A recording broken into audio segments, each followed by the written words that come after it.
Miftah Maulana Habibur Rahman. Dua bapak kiai desa, namanya Kiai Muhammad Muradi. Punya bapak namanya Muhammad Boniran. Punya bapak Kiai Muhammad Usman. Punya bapak Kiai Jalal Iman. Punya bapak Kiai Karyonawi. Punya ibu namanya Nyai Madarum. Punya bapak Kiai Ilyas. Punya bapak namanya Muhammad Besari. Jadi saya urutan ke-9 dari Mbah Muhammad Besari, makamnya di Tegalsari, Ponorogo. Coba Anda lihat Muhammad Besari itu siapa. Muhammad Besari punya bapak namanya Anom Besari, makamnya di Caruban. Anom Besari punya bapak namanya Abdullah Mursad, makamnya di Kediri. Abdullah Mursad punya bapak namanya Raden Demang, punya bapak namanya Pangeran Demang, punya bapak namanya Panembahan Wirasmoro, punya bapak namanya Susuhunan Paworo, punya bapak namanya Sultan Trenggono, punya bapak Raden Patah, punya bapak Prabu Brawijoyo. Ini tadi kemarin ada video orang yang bernamanya Agus Miftah.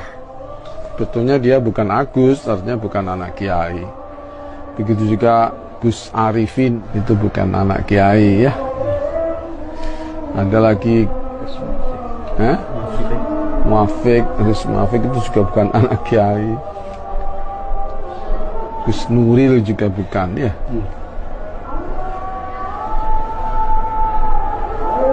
Banyak orang bukan anak kiai tapi dinamakan Gus biar tenang dan cepat tenang dan seterusnya. Nika teng Jogja nggih wonten tiyang pinter pidato, omongnya pinter banget iki.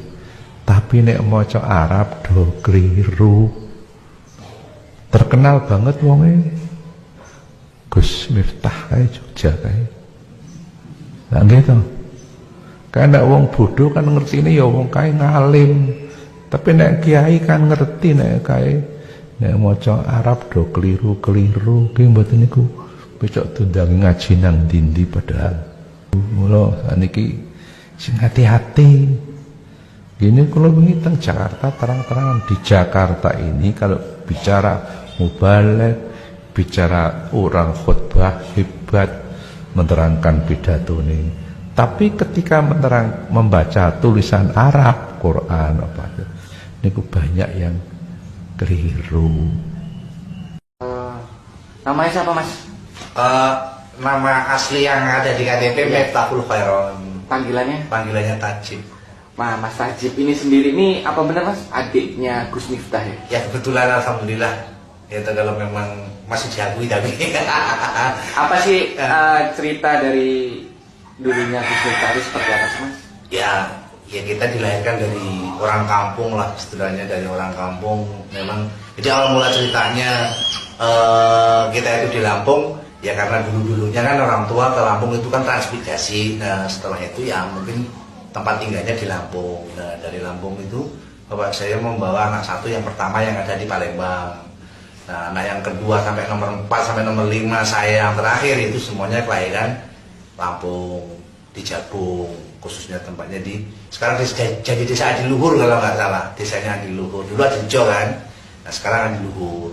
Dari 5 bersaudara, pendowo 5 kabeh, lanang kabeh, tapi tinggal siji, tinggal 4.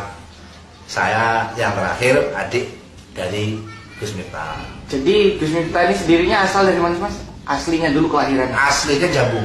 Jabung Mas ya? Jabung. Jabungnya lebih tepatnya daerah mana Mas? Daerah dulu masih Adirejo, sekarang Adiluhur. Adiluhur. Sekarang Adiluhur. Sebelum pemecahan tau. Kalau dulu kan masih Adirejo. Tadi katanya dari keluarga yang sederhana ya? Ya memang sangat sederhana Mas. Istilahnya memang ya gimana ya?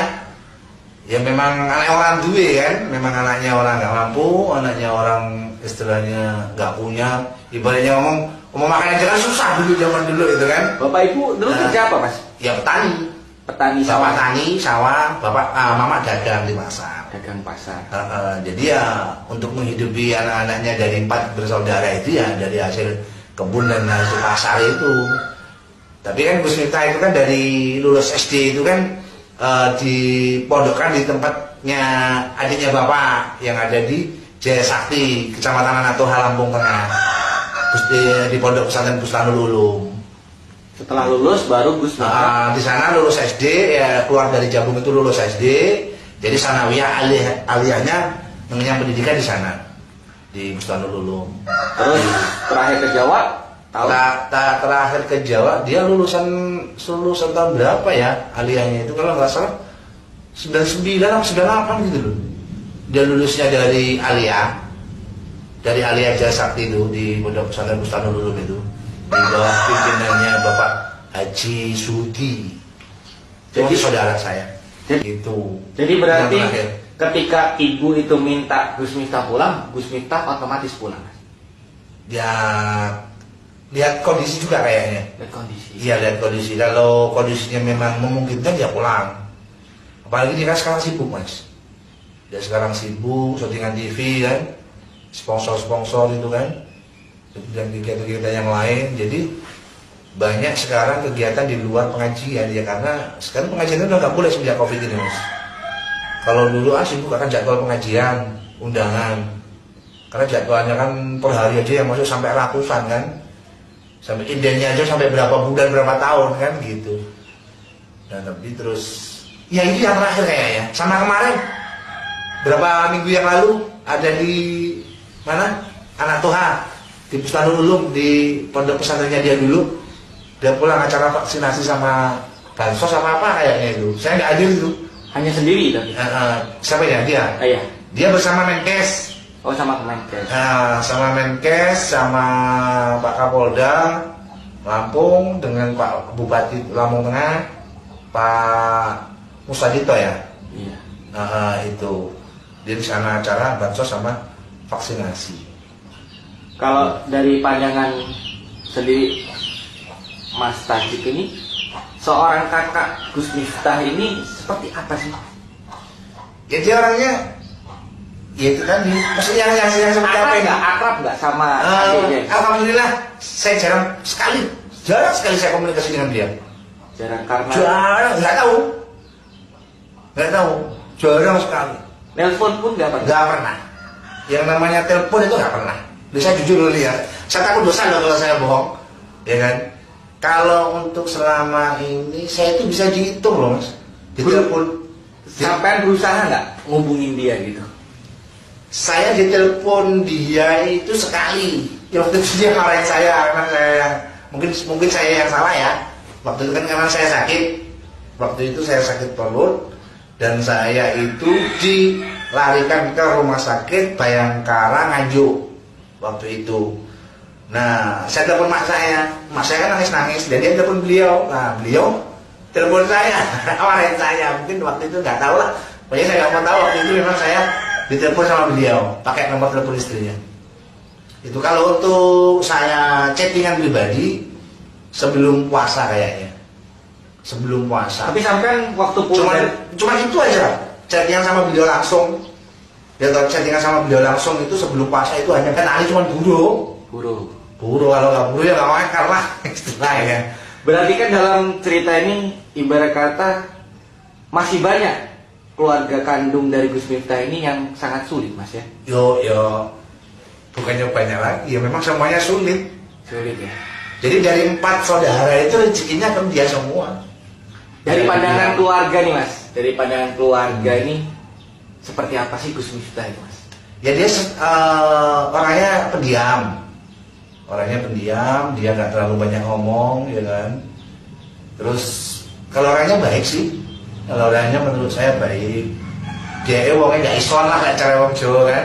Orangnya nggak bisaan, ya kan. Maksudnya nggak bisaan itu kalau ngelihat orang susah itu dia tuh gampang kesentuh gitu loh. Gitu. Nah, tapi kalau untuk masalah mengenai keluarga yang susah atau yang mana itu saya no komen, ya kan. Karena itu privasi keluarga saya kan, gitu. Kalau saya menceritakan keluarga saya ya memang seperti itu keadaannya, itu fakta, ya kan. Saya sendiri, kakak saya yang di Palembang, yang di Jawa itu memang ya susah gitu loh. Istilahnya kalau soal hubungan kita dalam keluarga itu privasi saya kan, itu kan pribadi keluarga saya nggak mau ceritakan hal itu kan gitu. Tapi kalau untuk orangnya mengenai Gus Miftah itu orangnya, dia orangnya baik sih, dia baik orangnya, dia nggak aneh-aneh, ya kan. Dia dari kecil aja merokok aja enggak loh, Mas. Ya, merokok enggak, apalagi minuman keras, dia nggak kenal dunia seperti itu.